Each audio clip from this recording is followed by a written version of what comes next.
بریم با همدیگه یک کراکت خوشمزه بپزیم. مواد رو با هم مخلوط میکنیم، ادویه‌جات رو بهش اضافه میکنیم.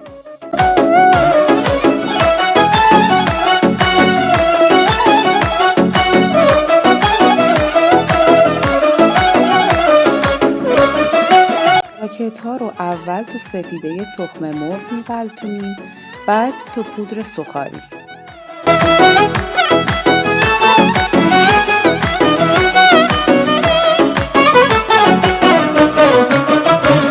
Yarın eşkinde yarab çare et divaniyem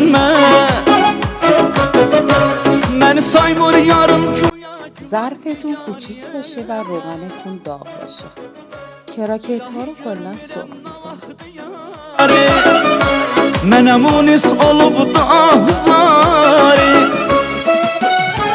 Gərdişi zamanə məni tuş edibdi dərdi qəmə Nagiran sən olma yarımsın